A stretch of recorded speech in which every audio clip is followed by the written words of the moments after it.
உங்களுடைய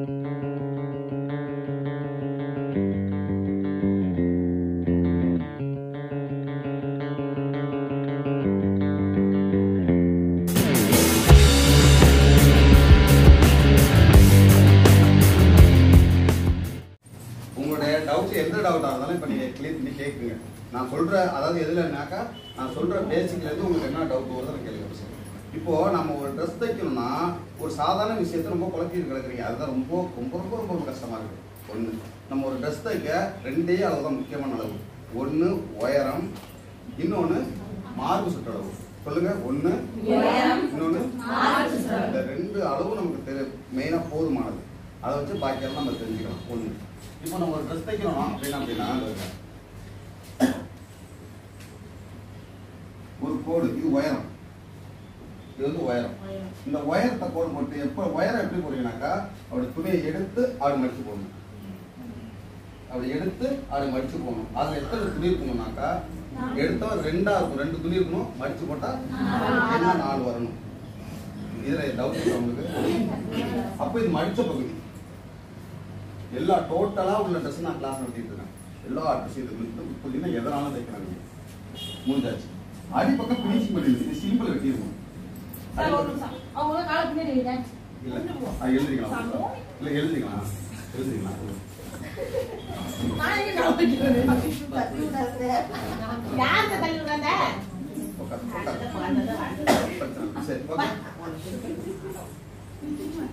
ஓகே, இப்ப என்ன பண்ணீங்க? துணியை மடிச்சு போட்டீங்க.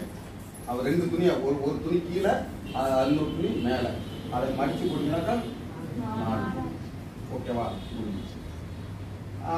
இப்போ இன்னொன்று சொல்றீங்க, ஆனால் 4 துணி தான் வேணும். ஏன்னா ஒட்டிக்கிட்டே இருக்கணும்னு அவசியம் இல்லை. நீங்க நடுக்கொண்டு கூட என்ன பண்ணுவாங்க, நடுக்கூட பிளீட்லாம் தைப்பாங்க. முதுகுலாம் பார்த்தோம்னா பிளீட் இதெல்லாம் எடுக்கலாம். இதெல்லாம் அழகாக வைக்கிறது மட்டும் கிடையாது. அதில் எப்பயாவது ஒட்டுக்கிட்டு சொல்லி கொடுத்து வைக்கிறது தான். சரிங்களா? இப்போ நான் என்ன பண்ணுவேன், பிள்ளைங்க வந்து சுடிதார் தைக்க வருவாங்க. ரெண்டாவது சுடிதார் தைக்க கொடுப்பாங்க. சுடிதார் தைக்கும் போது எப்படி போட்டு வெட்டுவாங்கனாக்கா, ஒரு துணியை நல்லா புரிஞ்சுங்க, நல்லா புரிஞ்சுக்கிறத பாருங்க.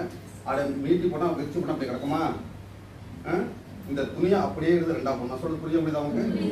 அப்படியே எடுத்து 2ஆ போட்டுட்டு இதை மடிச்சு இப்படி போட்டுக்கணும்.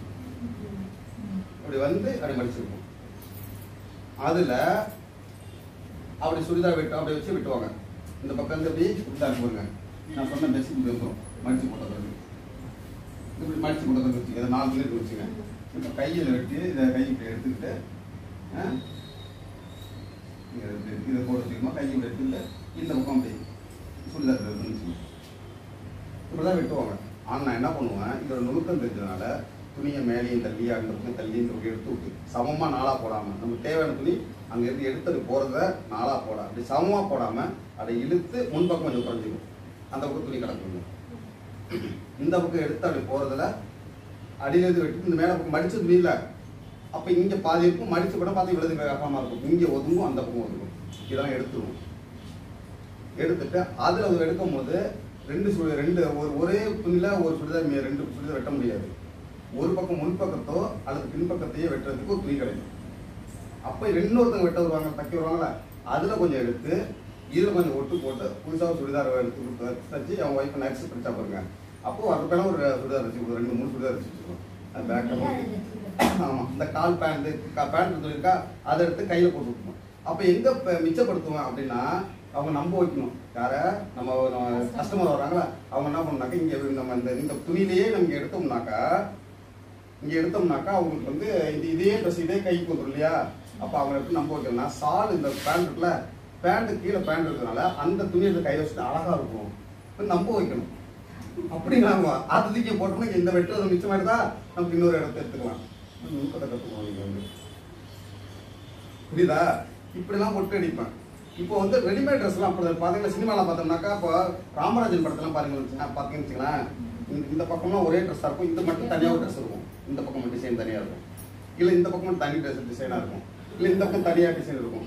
இதெல்லாம் இந்த விஷயத்தை ஒட்டு கற்றுக்கினா ஒரு ஒட்டு அடிக்க பாப்பா அப்படி தான் தச்சிட்டு இருக்காங்க. அதை எடுத்து எடுத்துக்கோங்க, இந்த மேலே போங்க, அப்படியே தூக்கிக்கோங்க. அந்த கை வைக்கணும்ல அதெல்லாம் அப்படியே அந்த லைனிங்கே அந்த டச் மட்டும் எடுத்துக்கோங்க. லைனிங் எடுத்துக்கோங்க, லைனிங் வெட்டினது எடுத்துக்கோங்க.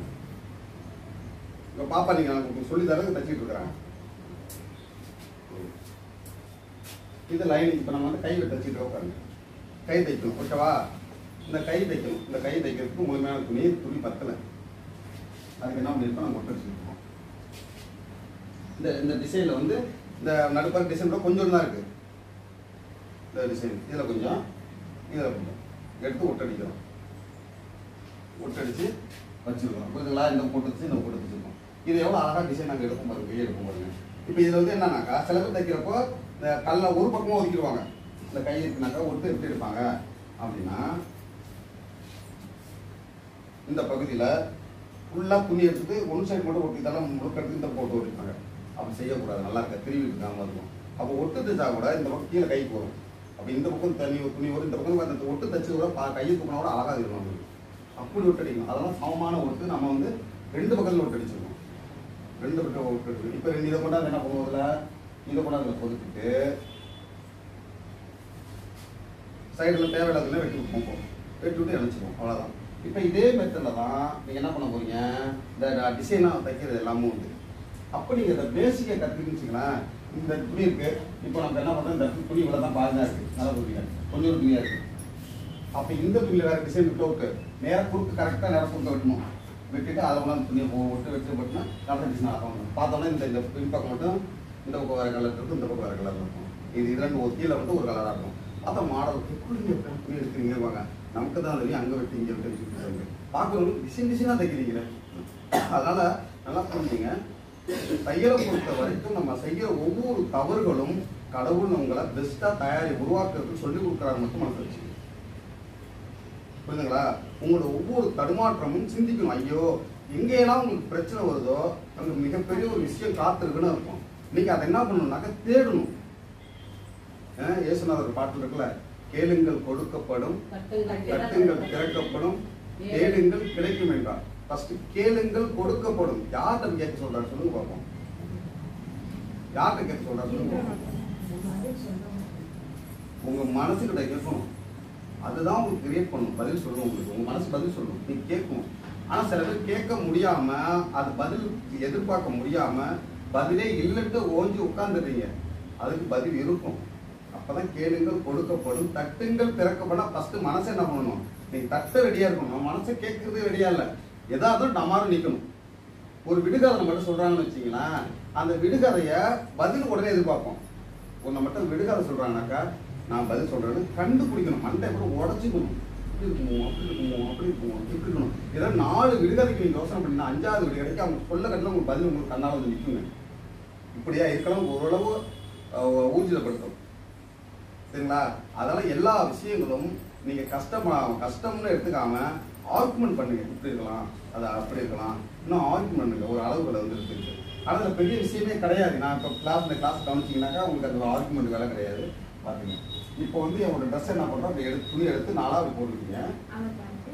அதை எடுத்து என்ன பண்ணிட்டீங்க, அடிப்பக்கத்தை இது பண்ணிட்டீங்க. இது மடிப்பு பகுதி, இது அடிப்பகுதி வெட்டிடுறீங்க. இது வந்து அழுக்கத்தை சுத்தம் பண்ணிக்கிறது சொல்லுவாங்க, சிலிம்பல் வெட்டுதுன்னு சொல்லுவாங்க.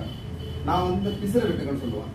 நம்ம ஸ்டைல், நம்ம ஏரியாவோட பழக்கத்தை அதை தையல் தொழில் என்ன சொல்லுவாங்க, சிலிம்பல் வெட்டணும். இன்னும் ஸ்டைல்ஸாக நீங்கள் யூடியூப்ல பார்த்தீங்கன்னா அந்த பெண்கள் நடத்துவது நீங்கள் இப்படி இந்த அளவுக்கு மடிச்சு போட்டு சிலிம்பல் நம்ம வெட்டணும் அப்படி சொல்லி ஸ்டைலஸ் நடத்தும். சிலிம்பல்லாம் இதுதான் சொல்லிட்டு இருப்பாங்க. இது முடிஞ்சுட்டா இப்போ இங்கே இருந்து உங்களுக்கு என்ன உயரம் தேவையோ அந்த உயரத்தை எடுத்துக்கிறீங்க. இந்த துணி இப்படி போதுன்னு வச்சுக்கலாம், இந்த இடத்த உயரத்தை முடிச்சு போட்டு கொடுக்கணும். நீங்கள் என்ன தைக்கணும் சரி, எனக்கு சட்டை தைக்கிற போறீங்க, முடிவு எடுத்தீங்க. இப்போ துணியை 4ஆக மடிச்சு போட்டு எனக்கு சட்டை இந்த இடத்துல இருந்து எவ்வளோ வரை இந்த இடத்துல அடியை முடிப்பிட்டு இங்கேருந்து எடுத்து போய் மார்க் பண்ணிடுங்க. எனக்கு சின்னோடு ஜிப்பா தைக்கணும்னு நினைக்கிறீங்க, இந்த இடத்துல இருந்து அளவு எடுத்துட்டு நேராக போய் எனக்கு பிடிச்சிங்க. எனக்கு ஜிப்பா வந்து எனக்கு முட்டிக்கு கீழே வேணும்னு நினைக்கிறேன். அது சுடிதார், நீங்கள் சைக்கிள் சுடிதார். என் சுடிதார் வந்து எந்த இடத்துல தைக்க போறீங்க, அடிக்காலிருந்து குதிக்கால் மேலே எந்த இடத்துல வேணாங்க நீ கவனிங்க. அது குழப்பம்னா புரியாது. அப்புறம் போய் என்ன சொல்ல தெரியாது. அப்புறம் என்ன நிறைய கேள்வி நேரடியாக எனக்கு கிம்ஸ் எடுக்கிறது ரைட்டு தான். ஆனால் கிம்ஸ் எப்படி எடுக்கணும்னு நான் சொல்கிறேன். வந்து கிம்ஸ் எடுக்கிற முறை வந்து சார் நான் ஒரு நிமிஷம் வெயிட் பண்ண எனக்கு கிம்ஸ் எழுதிக்கிறேன் அப்படின்னு சொல்லிட்டு நான் வெயிட் பண்ணுவேன், நீங்கள் எழுதிக்கிங்க அப்புறம் சொல்லுவோம். அதான் கிம்ஸ் எடுக்கிற முறை. கிளாஸ் நடத்தவங்க கிம்ஸ் எடுக்கிறது வந்து நான் சொல்கிறது கவனிக்க உள்ள அப்சர்வ் பண்ணுங்க. திருப்பி கூட எனக்கு திருப்பி கேள்வி சார்னு கேள்வி இது கிம்ஸ் எடுக்கிறது வந்து நான் அந்த முறையில் தவறுன்றோம், புரியாது. நம்ம வந்து நம்ம சொல்கிறது மட்டும் எழுதிட்டு வருவோம், அப்புறம் மட்டும் நினைக்கணும். என்ன சொல்லணும்னு தெரியாது, இது என்ன எழுதுன்னு புரியாது. இதெல்லாம் அதோட அர்த்தம். ஓகே. இப்போ என்ன பண்ணிட்டோம், மடிச்சிட்டோம், உயரத்தை கூட உயரத்துக்கு தேவையான உயரத்தை எடுத்து போட்டுட்டோம். ஆனால் எப்போ அளவு எடுத்தாலும் எங்கேருந்து அளவு எடுத்தாலும் கீழேருந்து மடிக்கிறது எவ்வளோ தேவையான அளவு விட்டணும், மேலே போனதுக்கப்புறம் அங்கேருந்து ஃபுல் விஷயம் அங்கேருந்து அரைஞ்சு சேர்த்துக்கணும். அரைஞ்சு சேர்த்துட்டா போதும். சில பேர் 4 இன்ச்சு வச்சுருப்பாங்க, சில பேர் 1 இன்ச்சு வச்சுருப்பாங்க. அதெல்லாம் தேவை. 1 இன்ச்சா நிறையா உள்ள துணி இருக்கும், முட்டி நிற்கும். 4 இன்ச்சு பிச்சுக்கிட்டு வரது வாய்ப்பு இருக்குது. 1/2 இன்ச்சு நியாயமானது, நார்மல். நான் சொல்லி தரது 1/2 இன்ச்சு. அப்போது என்ன அளவு தேவையான உயரம் எடுத்துக்கிறீங்க. இதில் உங்களுக்கு புரியுதா போதில் ஒரு துணியை இந்த ஒரு துணி தான் இருக்குதுனாக்கா இந்த எப்படி சொல்லி கொடுத்துருக்கீங்களா, இதான் நீங்கள் துணி சட்டை வெட்ட போகிறீங்களா அப்படின்னு வச்சுக்கலாம். இப்படி ஒரு துணி இருக்குது, சின்ன கையால் வந்துருக்குறேன், கையில் வச்சுக்கணும். இதை தவிர 2 துணியாக இருக்குது, 2 துணி இருக்கு வச்சுங்க. இந்த 2 துணி 4 துணி சொல்லிங்கன்னா இந்த துணியை அப்படி எடுத்து அப்படி மடிக்க சொன்னேன். அப்படிதான் வச்சுருக்கேன். ஓகேவா? இப்போ இது மடித்த பகுதி இதில் சிலிம்பெல்லாம் யாராவது வச்சு வெட்டிக்க போயிட்டேன். இங்கே தேவையான எவ்வளோ தேவை அதை வயரச்சு புரியுங்களா? இப்போ என்ன பண்ணுறீங்கன்னாக்கா, இப்போ மார்பு சுற்றளவு இதில் 3 அளவு இருக்குது. இந்த இடத்துல 3 அளவு நம்ம இடத்துல எடுக்கணும்.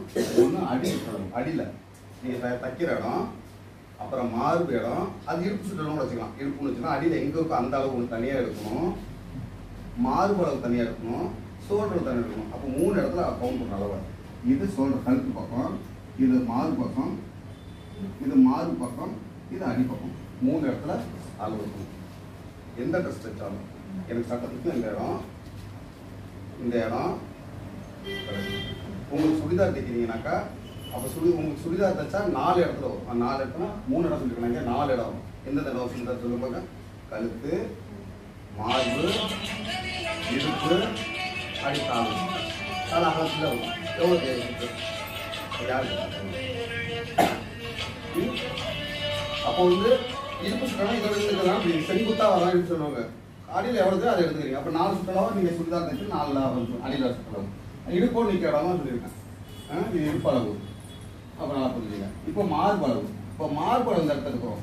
மார்பளவு எப்படி எடுக்கிறோம் அப்படின்னா, நம்ம எடுக்கிற அளவை என்ன அளவு நீங்கள் எடுக்கிறீங்களோ மார்பு சுற்றளவை அதை 4 ஆல் பிரிச்சுக்கணும். பிரிப்போம். இப்போ 4 ஆல் உங்களோட மார்பு சுற்றளவு 20 இன்ச்சுன்னு வச்சுங்க, 20 வச்சுங்க. அதை 4 ஆல் பிரிச்சா 5 இன்ச்சு, 20. அவ்வளோதான். இப்போ நம்ம கணக்கு வாய்ப்பாடு கணக்காக படிக்கிற சார், நான் பள்ளிகளுக்கு போகல சார், நான் தைக்க விருப்பம் இருக்குது சார், என்ன சார் பண்ணுறது அப்படின்னு சொன்னீங்கன்னாக்கா 20 எடுத்துங்க. 20 4 பிரிக்க சொல்லியிருக்கேன், அப்படி பிரிங்க. அப்படி பிரிச்சதையும் திருப்பி என்ன பண்ணுறீங்க, அப்படி எடுத்துக்கிறீங்க. 4 பிரிச்சா அவ்வளோ இருக்கு, 5 இருந்துருக்கு. சரிங்களா? இது படிப்பறிவே தேவையில்லை, ஐடியா தான். இப்போ பார்த்தீங்கன்னா டைலர்லாம் மிகப்பெரிய டைலர்லாம் பார்த்தீங்கன்னாக்கா ஐடியாவை கெஸ் பண்ணி தைக்கிறவங்க தான் அழகாக தப்பாங்க படித்தவங்க விட. எத்தனை சொல்லிட்டப்போ 20க்கு 40 இதாக வச்சுங்க. இப்போ 40 இன்ச்சு எனக்கு என்ன சுற்றளவு பார்ப்போம். கெஸ்டிங்கில் சொல்லுங்கள்.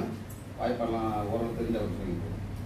எனக்கு சட்டை தைக்கிறேன், எனக்கு மார்க் போகிறப்ப 40 இன்ச்சு வருது. அப்போ 40 இன்ச்சை 4 ஆல் பிரிக்கணுமா? 40 இன்ச்சை 40 இன்ச்சை 4 ஆல் பிரிக்கணும். 40 எனக்கு படிக்க தெரியாது, அதனால் என்ன பண்ணுறாங்க, 40 எங்கே இருக்குது,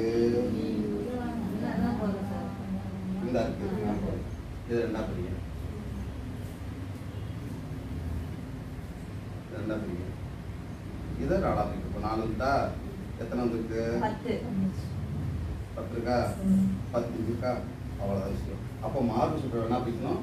4 பிரிக்கணும். இப்போ எனக்கு இது ஃபஸ்ட்டு இப்போ 20 இன்ச்சுன்னு வச்சுங்க. 20 இன்ச்சு 4 வச்சா 5 இருக்கா? 10 ஒரு அளவு என்ன அளவோ அதை பிடிச்சிங்க மார்பு சுற்ற. அதுலேருந்து ஒரிஜினலு தையலுக்காக அதை சேர்த்துங்க. ஷோல்டர் கழுத்து சுற்றளவு. இந்த கழுத்து ஷோல்டர் ஷோல்டர் எடுத்த அளவு எடுத்து 2 பிரிச்சுக்கணும். இந்த ஷோல்டர் என்ன வந்து எனக்கு போட்டு எடுத்துங்க. இப்படி எடுத்தால் 18 வரும். எனக்கு 18. இந்த 18 2 பிரிச்சா 9.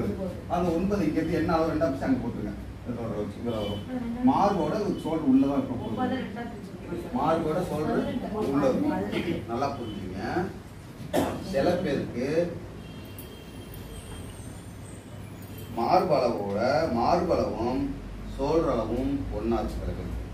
நல்லா புரிஞ்சுங்க. மார்பளவும் ஷோல்டர் அளவும் ஒன்றா இருக்கும். சில பேருக்கு மார்பு அளவை விட ஷோல்டர் அளவு அதிகமாக இருக்கும். சில பேருக்கு மார்பு அளவை விட ஷோல்டர் அளவு உள்ளே இருக்கும். ஃபார் எக்ஸாம்பிள் இதுதான் மார்பளவுன்னு வச்சுக்க போகிறோம். இது மார்பல் வச்சுங்க. சில சோல்டர் அளவு இந்த இடத்துல இருக்கும், சில பேருக்கு சமமாக இருக்கும், சில பேருக்கு இங்கே இருக்கும். யாருக்கு சமமாக இருக்கும், யாருக்கு உள்ளே இருக்கும், யாருக்கு வெளில இருக்குன்னு ஒரு கணக்கு இருக்குது. ஒரு கெஸ்ஸிங்க சொல்லுங்க பார்ப்போம். இந்த 3 அளவு மாறுபடும். மார்பல் வந்து சொல்கிறது மாறுபடும். யாருக்கெல்லாம் மாறுபடும் அப்படின்னா இந்த வயிற்றை வச்சு கணக்கு மாறுபடும். இன்னொரு விஷயம் தெரிஞ்சு பார்த்தீங்களா, உங்களுக்கு ஒரு பேசிக்காக ஒரு உண்மை தெரியும். உங்களுக்கு எத்தனை தெரியும் தெரியல, நான் சொல்கிறேன். சில பேர் கண்ணை ஒட்டி இருக்கும், ஒட்டி போயிருக்கும். சில பேர் கண்ணை முசுன்னு, சில கண்ணை உழவு பெருசு, சில பேர் கண்ணை உள்ளே போயிருக்கும்.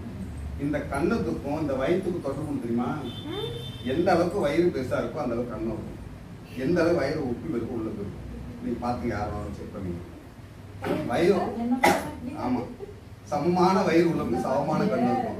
நல்லா திறப்பாங்க, திருப்பி இருக்கும். ஓ உள்ள போகும் கண்ணு அவங்களுக்கு இருக்கும். பார்த்து என்னடி எனக்கு கண்ணு உள்ள போயிருக்கு, கண்ணும் என்னோட வத்தம் இருப்பாங்க. புரியுதுங்களா? அது போல அப்புறம் பாருங்க, அது போல சில பேருக்கு அந்த சோல்ற அளவு எங்க மாறுபடும்னா பத்தா இருப்பாங்க. வயிறு தொந்தி உள்ள போனவங்களுக்கு சோல்ற வெளில வந்துடும். தொந்தி பெருசா உள்ளவங்க சோல்ற உள்ள போயிடும். சமமா உள்ளவங்களுக்கு சமமாக சொல்லணும். இந்த சோல்றக்கும் இதுக்கும் கணக்கு உண்டு. அப்போ நம்ம என்ன பண்ணணும்னா எப்பொழுதுமே சோல்ற அளவும் இதுவும் ஒன்றா இருக்காது, மாறுபடும். ஆனால் ரெடிமேட்ஸ் அளவில் இப்படி இருக்காது. ரெடிமேட்ஸ் நான் சொல்லி கொடுக்குற மெத்தட் தான் இருக்கும். அதனால தான் டைலர், தனிப்பட்ட டைலர் தேவை. நீங்கள் ஏன் டைலர் கடைனா இவ்வளோ ரெடிமேட்ஸ் வந்து தையல் கடை இருக்குதுனாக்கா இந்த பேசிக்காக உடல்வாக மாறுபட்டுருக்கும். இது விதி விலக்கு. விதி விலக்கு தெரியுமா? கேள்விப்பட்டீங்களா? விதி விலக்குன்னு அர்த்தம். விதி விலக்குன்னு அர்த்தம் அனுசரிக்கணும். இப்போதான் முறையாக என் வாத்தியாரோட ஆரம்பிக்கிறேன். விதி விலக்குன்னு என்ன அர்த்தம்? கிளாஸ் தான் என்கிட்ட உங்களை 10 நிமிஷம் முடிச்சிடறேன். கிளாஸ் போயிட்டு விதி விலக்குன்னு அர்த்தம் படிச்சுமே விதி விலக்கு சொல்லுவாங்களா? ஏதோ உனக்கான விதி விலக்கா? நானா விதி விலக்கா? நானா விதி விலக்கா? என்ன பேசுறீங்க பேச்சு? அங்கே வாங்க. உங்களுக்கான விதி விதி விலக்கு கிடையாது. சொன்னா சண்டையில் பேசுவாங்க. நல்லா படித்தவங்க பேசுவாங்க. விதி விலக்கு என்ன கேட்போம்? சொல்லுங்க சொல்லுங்க, எது சொல்ல வரீங்க சொல்லுங்க. விதி விலக்கு இப்போ யாரும் தெரியாது, நான் சொல்லி ஆகணும். தெரிஞ்ச பரவாயில்ல, எனக்கு நினைச்ச சாட்சி இருக்கலாம எனக்கு தப்பு கிடையாது. நான் பேச தப்பா இருந்தா நான் எதுக்கு போட்டோம்? ஒரு கெஸ்ஸிங் என்ன நினைக்கிறீங்க? விதி விலக்குனா இது ஒரு அர்த்தம் சொல்லலாம், ஏதோ ஒரு அர்த்தம் சொல்லலாம். எனக்கு அதான் புரிஞ்சுப்பேன். தெரிந்ததை சொல்லி தெரியாதை கற்றுக்கொள்வோம். சரியானதா இருக்கணும், அதான் விதி விலக்குன்னு சொல்றாங்க. வேற உங்களுக்கு சொல்லுங்கம்மா. 5ஆம் மேடம் சொல்லுங்க. நீங்க சொல்லுங்க. தலைவாணி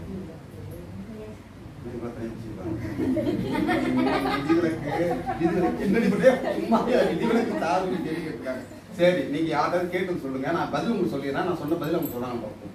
விதி விலக்கு என்னன்னா உங்களுடைய இங்க நீங்க நம்ம விதியோட இயங்குறோம். இப்போ காலையில் எத்தனை மணிக்கு கிளாஸ் வரணும்? எத்தனை மணிக்கு போகணும்? 12 மணிக்கு போகணும். ஓகேவா? முதல் நாள் சொல்லி கொடுக்கறத மறுநாள் தைக்கணும். இதான் விதி. இதான் விதி. புரியுதா? இந்த விதி எப்படி விளக்குறீங்க பத்துமா? 10 மணிக்கு வரணும். எத்தனை மணிக்கு வரீங்க? 11 மணிக்கு வரீங்க. இந்த விதியை விளக்கி இல்ல 9:30 வந்துடுறீங்க, 9 மணிக்கு வந்துடுறீங்க. இந்த விதியை விலைக்கு முன்னாடி வரீங்க. உங்களுக்கு மட்டும் முன்னாடி திறக்கலாம். இவங்க எப்படி முன்னாடி விட்டீங்க? இவங்க விதி ஒரு முன்னாடி உங்களுக்கு தைக்கணும் அனுமதிக்கிறேன். அது எப்படி சார் நீங்க அனுமதிக்கலாம்? ஆனால் 10 மணிக்கு வரீங்க, 9:30 எதுக்கு தைக்கிறாங்க? அப்போ அவங்க நல்ல பிள்ளை, கொஞ்சம் நல்லா தைக்கிறாங்க. தோணி அவங்களுக்காக அவங்க முன்னாடி தானே சொல்றது.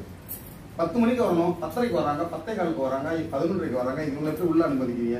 இல்லப்பா குழந்தைய வீட்டு விட்டு வர அவங்களுக்கு விதியை வந்து விலக்கி வைக்கணும். புரியுதா? இதான் விதி விலக்கு. என் விதி அப்போதே தெரிஞ்சிருந்தாலே கர்ப்பத்தில் நானே கரைஞ்சிருப்பேனே. அது விதினா நான் என் தலை விதி. நம்ம வந்து இப்படிதான் வாழணும் விதியோட வந்திருக்கோம். நம்ம இப்போ இந்த கிளாஸ்ல இருக்கோம். இதோட விதி என்ன? இந்த இப்படியே வாழ்ந்தீங்கன்னாக்கா அழகா தையல் கடை வச்சு நல்லா தையல் சம்பாதிச்சு பெரிய ஆளாக போறீங்க. இந்த கிளாஸை அழகா கத்துட்டு வந்தீங்கன்னாக்கா இது இந்த நேரத்துல தூக்கத்தை வந்துட்டுனாக்கா அப்போ இந்த வகுப்பறையிலிருந்து மாறுபடுறீங்க. அப்போ இந்த கத்துக்கிற விதியிலிருந்து மாறுபடுறீங்க. அப்போ இந்த விதியிலிருந்து விலகிடுறீங்க. அப்போ நல்ல டைலரா உருவாக்க முடியாது. அப்போ விதியிலிருந்து விலகிறோம். இதான் விதி விலகு. புரியுதுங்களா? அப்போ இந்த ட்ரெஸ் தைக்கும் பொழுது எல்லாருக்குமே நம்ம ரெடிமேட்ஸ் நீங்க ரெடிமேட்ஸை தைச்சிங்கனாக்கா நீங்க என்ன ஒரு விதியை இந்த பக்கம் ஆரம்பிச்சு தைச்சு பார்ப்பீங்க. இதுதான் இயற்கையை கடையில் விற்கிறது அழகா இருக்கும். ஆனால் எல்லாருக்கும் அப்படி கிடையாது. இப்போ சாதாரண என் உடம்புல போய் ஒரு ட்ரெஸ் கேட்போம், எனக்கு ட்ரெஸ் எடுக்கணும், இதே ட்ரெஸ்ஸில் இவ்வளோ பெருசு இருக்கும். இதெல்லாம் ஒரு ஆள் வச்சுக்கிட்டாரு. ஒரு பிரச்சனை என் நண்பர்கிட்ட நான் கற்றுக்கிற ஒரு விஷயம், இவருக்கு இவ்வளோ பெரிய தொப்பை, இவ்வளோ பெரிய தொப்பை. அப்போ இந்த சட்டைங்க தைக்கப்படும் போது தொப்பை இவ்வளவு துணி எங்களுக்கு மேலே கிடக்கும், பாதி பேர் கீழே தெரியும். என்ன தம்பி சட்டை சரி இப்படி இருக்குன்னா அப்புறம் அவர் என்ன பண்றாரு, அவருக்கு 2 அளவா எடுக்கிறாரு. இந்த அளவு தனியா எடுக்கிறாரு, வயிற்றுக்குள்ள இருந்து இங்கே அளவு எடுக்கிறாரு. அப்ப துணி போடும் போது எப்படி இருக்கும், அந்த பக்கம் போடுற துணி முன்பக்கம் துணி இருந்தா அந்த துணி கிடக்குன்னா சாதம் பின்பக்கம் உள்ளது. அப்ப முன்பக்கம் துணி போட இவ்வளவு துணி இறங்கி தான் போடணும். அப்ப இறக்கி போடாது தொப்பை வந்து கரெக்டா நிற்கும். சூப்பரா இருக்கு தம்பி ரெண்டு போயிட்டாரு. மாறு தம்பி 2 மீன் சட்டத்தை இருக்கா, ஆயின் பண்ற முன்னாடி கிடக்கு. அப்ப முன்னாடி ஆயின் பண்ண எப்படி இருக்கும், துணி முன்னாடி எக்ஸ்ட்ரா தான் விடணும். அப்போ மாறுபடும். அப்போ விதியிலேருந்து மாறுபடும். அப்போ இயற்கையாகவே உடம்பு எப்படி இருக்கணும் ஒருத்தருக்குனாக்கா, அப்போ பழைய கால பெண்களுடைய உடல்வாக்கு எப்படி சொல்லுவாங்கனாக்கா, உடுக்கை போல பெண்ணுடைய அழகுன்னு சொல்லுவாங்க. அப்படி வந்து உடம்பு வந்து அப்படி வந்து அப்படி ஸ்கெட்ச் இருக்கும். அதில் குழந்தைக்கு வச்சாங்கன்னாக்கா காமெடியெல்லாம் பேசுவாங்க. குழந்தைக்கு வச்சாங்கன்னா அந்த ஸ்டாண்டில் அப்படியே உட்காந்துக்குள்ள வந்து அதை வச்சுட்டு போவாங்க. இப்போ என்ன பண்றாங்க, இப்போ பெண்களுடைய உடல்வாக்கு செங்குத்தா உள்ள வச்சா சைக்கிள் ஒன்று இருக்கு. அப்போ வந்து என்ன கைத்தை போட்டு கட்டி அப்படியே எப்படி தனிப்பு பார்க்கறாங்க. அப்ப செங்குத்தா ஆயிட்டாங்க பெண்களுடைய உடல்வாக்கு செங்குத்தா. அப்போ உள்ள பெண் உடல்வாக்கு அப்படி, இப்போ உள்ள பெண் வாக்கு சொல்லுவாங்க. அப்ப இயற்கைங்கிறது இயற்கையான உடல்வாக்குங்கிறதுனா இந்த பேசிக்ல இருக்கும். வி ஷேப் உடல்வாக்குங்கிறது வி ஷேப்ல இருக்கும். அப்படி இல்லாம செங்குத்தா இருக்காங்க. அப்ப விதியில இருந்து அவங்க விலகிட்டாங்க, விதி விலகல் மாறிட்டாங்க. அப்போ நம்ம வந்து இங்க வந்து எத்தனை அளவு எடுக்க வேண்டியிருந்தாக்கா 3 அளவு எடுக்க வேண்டியிருக்கு. இடுப்பு இந்த அளவுக்கு ஒரு அளவு, மார்புட்ட ஒரு அளவு, சோல்டர்ல ஒரு அளவு. அப்போ மார்பு சுற்றளவு 20 இருந்துச்சு, 4 5 போட்டீங்க. சோல்டர் அளவு எத்தனை இருந்துச்சு, ஒரு 18ல 9, 10 அது மாதிரி அப்படி வச்சுங்க. இப்போ இந்த அளவு நேரம் அப்படி வரும். இந்த மார்பு என்ன கையோட இந்த மார்பு சுற்றளவு இருக்குல்ல, அதே மார்புல ஆம்கோலுக்கு இறக்குவாங்க. இந்த ஆம்கோலுக்கு இறக்குவாங்க. இந்த ஆம்கோலுக்கு இந்த மார்பு சுற்றளவு ஆம்கோலுக்கு இறக்கிக்கணும். இறக்கிக்கிட்டு இதை அழகா அது வந்து நேராக போட்டிங்கனாக்கா இது இருப்ப சுற்றுல கரெக்டாக வரும். ஓகேங்களா? இப்போ கழுத்துக்கு அதே போல் வந்து என்ன அளவு, கழுத்தை வந்து 6ஆல் பிரிச்சுக்கோங்க. 6 பக்கம் பிரிச்சு இதெல்லாம் கடையில் இப்போ வந்து 2 கால் 2 3 அளவு வச்சுக்கிறாங்க. அப்படி வச்சு நம்ம எவ்வளோ தேவையோ அதை எடுத்துக்குவோம். இறக்கத்தை இந்த கழுத்து இறக்கும் போது இவ்வளோ தான் போடணும் சட்டம்லாம் கிடையாது. நான் முன்பக்கம் இவ்வளோ போடுவோம், பின்பக்கம் இவ்வளோ போடுவேன். நான் முன்பக்கத்தில் விழுவோம், பின்பக்கத்தை இங்கே ஒட்டி போட்டுப்பேன். நான் 2 அளவு ஒரு அளவு வச்சுருப்பேன், நான் 2 அளவு பெரிய அளவு வச்சுருப்பேன். அது இஷ்டத்துக்கு அவங்க வைக்கலாம். அவங்க என்ன ஸ்டைலுக்காக வெட்ட நீங்க கற்றுக்கணும். இது சட்டை, சாதாரணமாக சட்டை. எனக்கு சுடிதார் வேணும் சார், என்ன பண்ணாங்க அப்படியே விஜயகாந்த் படம் சொல்லுவார்ல, நீட்டாக பேண்ட் கால் சட்டை நீட்டி விடுங்க, அப்படியே நீட்டி விட்டீங்கன்னாக்கா, அப்படியே நீட்டி விட்டீங்கன்னாக்கா அது என்னது சுடிதார். அவ்வளோதான் விஷயம், அவ்வளோதான் விஷயம். இந்த சுடிதார் வந்து காலில் இருந்து ஒரு இன்ச்சா மேலே இருக்குன்னா முட்டி காலோட கொஞ்சம் முட்டி காலுக்கும் கணுக்காலுக்கும் சமவாசியமாக சுடிதார் இருக்குது. நைட்டியாக போட்டிங்கன்னாக்கா பாதம் வரைக்கும் கொண்டு போகிறீங்க. சுடிதார் நைட்டியாக மாற்றுவோம். அது கொஞ்சம் சாதாரணமாக பார்ப்போம், சாதாரணமாக இந்த டிசைனாக வச்சுட்டு ஆனால் ஃபாலோ பண்ணிட்டீங்க. சுடிதார் நைட்டி பெரிய வித்தியாசமாக கிடையாது. விஷயம் இதுதான் விஷயம். இது என்ன தவிர அதனால் இப்போ நீங்கள் அளவு போடும்போது என்ன பண்ணுறீங்கன்னா எதையுமே 4ஆக பிரித்து போட்டு எடுத்து போட்டுங்க. அப்போ நம்ம அதுலேயே நம்ம நார்மலாகவே எல்லாத்துலேயும் நார்மலாக போட முடியாதுங்க. நல்லா புரிஞ்சுங்க, எல்லாத்துலேயுமே இப்படி 4ஆக போட முடியாது. அது டிசைனாக இருக்கும், பார்டர் இருக்கும், டிசைன் இருக்கும். இதெல்லாம் பார்த்து பார்டர்னா அடி பக்கம் பார்டர்லாம் இருக்கும், அடிப்பக்கத்தில் ஒன்று இருக்கும். அடியில் எடுத்து எடுத்து போட்டு அளக்கணும். இதான் விஷயம். இது வந்து உங்களுக்கு குழப்பிக்காதீங்க. நீங்களாம் ஓனாக செஞ்சீங்க இல்லை, ஒரு குரூப்பாக நீங்கள் வந்து சேர்ந்து ஒரு வாக்குவாதம் பண்ணி இப்படி இருக்கலாம்னு கெஸ் பண்ணுங்க. ஆனால் எக்காரணத்தை கொண்டும் இதை வந்து வெட்டி நான் வச்சுக்கிறேன். ஏன்னா அனுஷியா போகலாம், அதை கொடுத்துருக்காங்க அனுஷியா. அது போகலாம் நைட்டுக்குள்ள செல்ல நோண்டுறது, தூங்குறது அப்படிலாம் இல்லாத என்ன பண்ணணும்னாக்கா, நீங்கள் ஓனா வந்து நான் சார் என்ன சொன்னாங்க நான் தான் கற்றுப்பேன், நான் புரிஞ்சு பண்ணிட்டு நேராக கேட்டுங்க. 2 பேர் சேர்ந்து இப்படி இருக்கலாம் இது பண்ணுங்க. நம்ம 2 சண்டை போட்டு கடைசி இங்கே வந்து நடுவத்தை வந்து சார் சொல்லியிருக்கேன், இவங்க இப்படி சொல்லியிருக்காங்க, 2 பேர் சார் கரெக்ட்னு சொல்லுவாங்க. இது வந்து வாக்குவாத சண்டை மூலம் வாதங்கள் இருக்கும். வாதங்கள் இருக்க புதுசான ஒரு விஷயத்துக்கு அப்புறம் அங்கேயும் வந்தேன் சார் எனக்கு யாரும் பிடிக்கல சார், நீங்கள் சொல்லி தாங்க சார், நான் உங்களை நம்பி வந்துடுங்க சார், நீங்கள் தான் சொல்லி தரணும், யாரும் பிடிக்கல யாரையும் கேட்க முடியாது, நல்லவங்க கிடையாது சார். இல்லை இவங்களே நம்மளே கெட்டவங்கன்னு அர்த்தம். அப்படின்னா நம்மளை ஒருத்தர் ஒதுக்குறாங்கனாக்கா, இல்லை நம்ம ஒருத்தர் ஒதுக்குறோன்னா 2க்கும் நம்ம தான் காரணம்.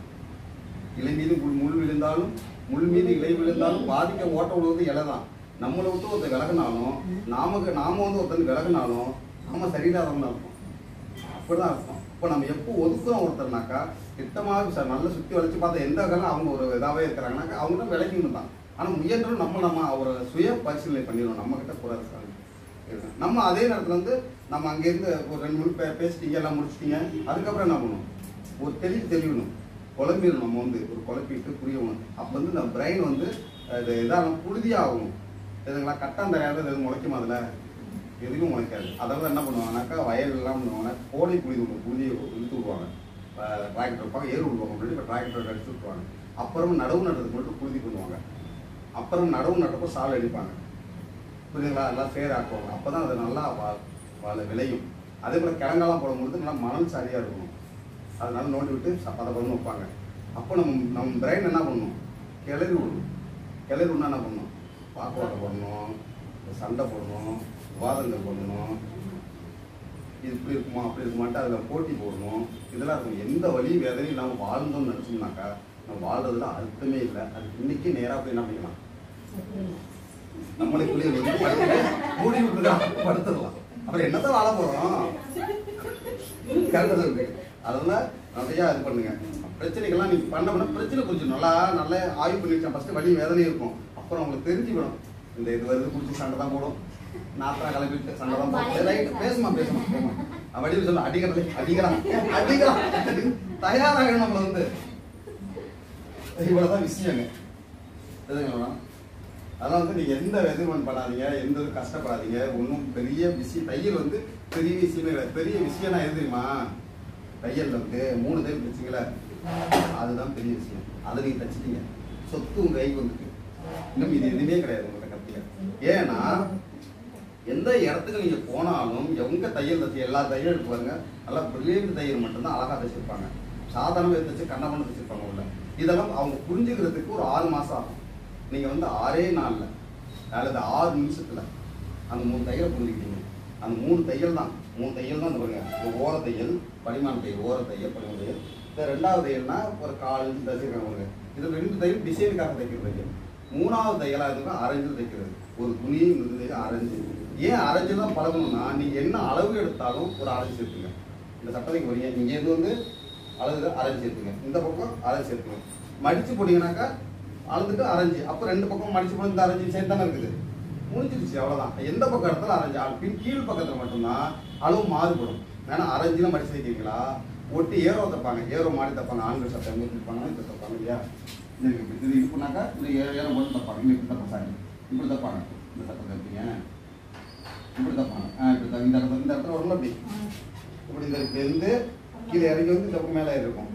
அப்போ ஏரோ சட்டை தைக்கும் போது மடிச்சு ஓரமாக தைப்பாங்க சின்னதா. அப்போ அதுக்கு வந்து என்னன்னாக்கா ஒரு அரைஞ்சு விட்டா போதும், 2 மடிப்பு வரும். நீங்க பட்டியை தைக்கணும்னா கீழே பட்டி தைக்கணும்னா உறிஞ்சி விடணும். அதுல டிசைனா இருக்குதுன்னா அது இடமே விட வேண்டியதில்லை. அது எந்த பக்கம் தைக்க போறீங்களோ, எங்க பக்கம் நீங்க தைக்க போறீங்களோ 2 துணியை இணைச்சி வச்சு அந்த இடத்துல அரைஞ்சு வச்சுதான் விடணும். அவ்வளவுதான் கற்றுக் போறது. அப்போ 1வது தையல், 2வது தையல், 3வது தையல்னு 0.1 1/4 இன்ச்சு 6 இன்ச்சு தைச்சு பழகிட்டீங்க. இது வந்து 3 மாசம் கழிச்சு தான் உங்களுக்கு புரியும். நீ வந்து 30 நிமிஷங்கள்லயே அதை புரிஞ்சுக்கிட்டீங்க. அவ்வளவுதான். அது எதுவுமே உங்களுக்கு கஷ்டம் கிடையாது. இன்னொரு விஷயம் என்ன, 3 தையல் அப்புறம் என்ன, இந்த மிஷினோட நீங்க பழகணும். பாஸ்டா தைச்சா நீ அது பாஸ்டா தைக்கணும். முடிவு அது நூல் அறாம தைச்சுட்டு வரணும். அது பொறுமையா தைச்சா ஒரு விஷயம் ஒன்று உட்கார முடியாது. ஏதாவது விளையாண்டு பழகணும் ஜாலியா, அப்படியே வரணும் அழகா. அதெல்லாம் தைச்சு கற்றுக்கிட்டீங்கன்னாக்கா முடிஞ்சு போச்சு. அப்போ அரைஞ்சு விட்டு தைக்கணும், மிஷினை இயக்க கற்றுக்கணும். பாக்கி அளவுகள் தான். இந்த அளவுகள்லாம் பெரிய விஷயங்களே கிடையாது. உங்களுக்கு பிரச்சனை சர்வசாரம் தைக்கலாம். அது எப்போ உங்களுக்கு வந்து அது பெரிய பயமா தெரியுதுன்னா, பூதகரமா அது நினைக்கும் போது பயமா தெரியும். தப்பா தைச்சுக்கோமோ, வீணாகிடுமோ, என்ன இருக்கு தெரியுதுங்களா? இப்போ பயிலாப்புற பிள்ளைங்களா அதான் சொல்லுவோம். நான் 8 வந்து 4 8 5 8 படித்தவங்க தான் இருக்கு. 10th வந்து 5 8 அவங்களாம் கோர்ட்டு மேலே ஸ்டார் இருக்காங்க பின்னாடி. ஏன்னா படிப்போட அருமை அப்போ தெரியல. சில பேர் நல்ல ஃபர்ஸ்ட் மார்க் எடுத்த 10th வந்து படிச்சிருப்பான், இன்னைக்கு வேலை இல்லாமல் விட்டு நிற்கிறவங்க இருக்காங்க. ரெவடி தலைவர் வேலைவாங்க. அதெல்லாம் வந்து மார்க் வந்து நம்ம தீர்மானிக்கிறது கிடையாது, புரிதல் தாங்க. புரியுதுங்களா? புரிதல். அதாவது நீங்க வந்து கவலைப்படாம எடுத்து செய்யுங்க. தப்பு ஆகட்டும், தப்பு ஆக அந்த தப்பு இன்னைக்கு உங்களுக்கு தப்பா இருக்கிற தையல் என்பது அதே தவறு இன்னொரு நாளைக்கு எனக்கு உதவும். நான் முதல் நிஜமான அவன அனுபவத்தை திருப்பி ஒன்று நினைவுபடுத்தேன். நான் முதலாக தைக்கிறப்போ வந்து எனக்கு தையல் மேலே ஒரு வெறியே தவிர முறையே தெரியாது. அப்போ என்ன பண்ணுவோம், புடவை துணியெல்லாம் தைக்க முடியாதுங்க. ஃபஸ்ட்டு நீங்கள் புடவை துணி எடுத்துட்டு இந்த துணியெல்லாம் தைக்க முடியாது. இந்த மாதிரி துணி உனக்கு கொடுப்பாங்க, புதுசாக தைக்கிறங்கிறால தைக்க முடியாதுன்னா தச்சு வலிக்க இந்த பக்கம் வலுக்கும். அழகாக தச்சு தர முடியாது. அழகாக தச்சிருவேன், தைக்க முடியாது. எனக்கு அனுபவம் வலிக்கு பெரிய பிரிச்சுட்டே வந்துடும். பார்க்க பாருங்க, இப்போ வர தச்சுட்டு வராங்க, நூல் கொட்டிக்கிட்டே இருக்கும். துணியை பார்த்தோம்னா இந்த நூல் பார்த்தா இப்போ துணி வந்துருங்க, கொட்டுதா எதை கொட்டும் தெரியாது. அனுபவத்தை ஆர்வம் தைக்கிறதுல வலிக்கிட்டு போவோம். அப்படியே கண்ணு தண்ணி அப்படின்னு கொட்டும். எனக்கு ஒரு ஒட்டையே ஊற்ற முடியாது தண்ணி, ஒரு ஃபீல் தனக்குள்ளே. ஏன்னா இதை நம்பியிருந்தேன். நான் டுவெல்த் காலேஜ் நடத்திட்டு இருக்கேன். ஒரு காலத்தை நம்ம கை விட்டுனா நம்ம எதிர்காலத்தை என்ன பண்ண போகிறோம்? அப்போ அடிஷனல் தொழிலை கற்றுக்கணும். அப்படி தையல் தொழிலை கற்றுக்கிறேன். தையல் தொழில் சொல்லிக் கொடுக்க ஆள் கிடையாது. உங்களுக்கு நான் பொண்ணு சொல்லுவேன், அலை கிடையாது. 10 பேர் 100 பேர் பார்த்துருப்பேன். இப்படிதாங்க அப்படிதாங்க தைக்கிறேன் பார்த்துங்க, இது அப்படி தான் சொல்லுவாங்க. சில பேர் அது தையலுக்கு வந்து ஒரு பேர் டிமிஷன் வாங்கிட்டு வாங்க, நூல் கண்டு 10 வாங்கிட்டு வாங்க, என்னமா சொல்லியிருக்கு. அவங்களுக்கு புரியல. ஏன்னா அவாய்ட் பண்ண ஆள் சொல்கிறாங்க. நான் பெரிய டைலர் உட்காந்துட்டு போய் கடைசியாக என்னன்னாக்கா ஒன்றுமே இல்லை. அப்புறம் வந்து நானாக பயில்றேன், தப்பாக மாற்றி மாதிரி தைக்கிறேன். கண்ணு தண்ணி கொட்டு துணியே தெரியாது, கண்ணு தண்ணி அடைச்சிருக்கும். இதெல்லாம் நம்பி இருந்தேன். கடைசியாக இதுவே நம்மளை வந்து கை விட்டுருந்து. ஆனால் முயற்சி பண்ணிக்கிட்டே இருந்தேன். பண்ண புரிய ஆரம்பிச்சிச்சு. அந்த தவறுகள்லாம் எங்கே வந்துச்சுன்னா பிற்காலங்களில் எனக்கு ஒட்டு போட்டு அழகாக டிசைன் கொடுக்குறேன். அப்போ தான் கடவுள் வந்து பக்காவாக தயார் பண்ணியிருக்காங்க நம்மளை. வந்து நம்ம தான் புரிஞ்சுக்கல. அந்த வலி வேதனையும் உங்களை தயார்படுத்துறாங்கன்னு அர்த்தம். அப்படின்னு சொல்லி முடிச்சு அந்த கிளாஸை நீங்கள் என்ன பண்ணுறீங்க, தைரியமாக தைங்க, சேர்ந்து டீம் ஒர்க் பண்ணுங்க. தெரியல என்கிட்ட கேளுங்க. நான் சொல்றதுல உங்களுக்கு முரண்பாடுனா வாக்குவாதம் பண்ணுங்க. அப்போதான் உங்களுக்கு புரியாத எனக்கு புரிய வச்சுருங்க. நன்றி.